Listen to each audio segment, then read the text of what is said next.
Very successful. ഇനി സിനിമയിലേക്ക് വന്നാൽ റിയൽ എസ്റ്റേറ്റിൽ നിന്ന് ഈ ഒരു സിനിമ പ്രൊഡ്യൂസ് ചെയ്യുമ്പോൾ അതും ഒരു പാഷനാണോ അല്ല സൗഹൃദത്തിൻ്റെ നിർബന്ധത്തിന് വഴങ്ങിയിട്ട് പ്രൊഡ്യൂസറായിട്ട് മാറുന്നതാണോ? അല്ല, അത് ആക്ച്വലി എൻ്റെ ഒരു മാർക്കറ്റിംഗ് എൻജിനും കൂടിയാണ്. ഇപ്പോൾ നമുക്ക് മലയാളത്തിലെ ഏറ്റവും വലിയ ബിഗ് ബജറ്റ് ഒരുപക്ഷെ ലാലേട്ടന് വെച്ച് ആദ്യം ചെയ്തൊരു ബിഗ് ബജറ്റ് മൂവിയാണ് കോൺഫിഡന്റ് കാസനോവ. അതെ, സത്യമാണ്. അപ്പോൾ അത് I use it as a branding mechanism and I use it as to എല്ലാത്തിലൂടെയും നമ്മൾ കോൺഫിഡൻ്റ് കയറ്റുന്നത്. ഇപ്പോൾ ഈ സിനിമ എന്ന് പറഞ്ഞാൽ നിങ്ങൾ പല പ്രാവശ്യം അത് കാണും. So we use that as a branding budget.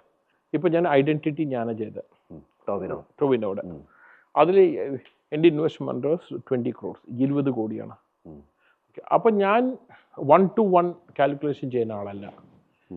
അപ്പം ഞാൻ എൻ്റെ സർജാപൂരിലത്തെ 2 acre ലാൻഡ് വിറ്റ് എനിക്ക് 24 കോടി കിട്ടും. എൻ്റെ capital investment is only 12 lakhs.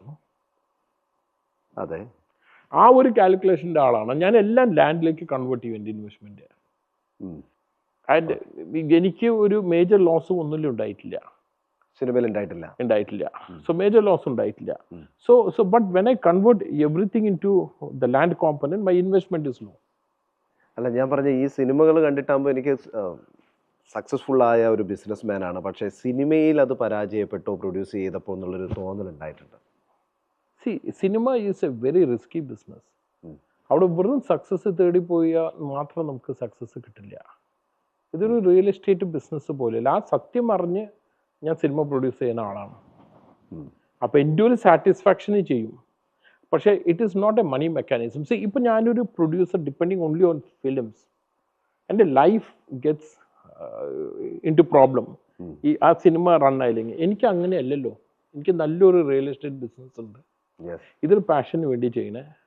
ആ product is A passion product.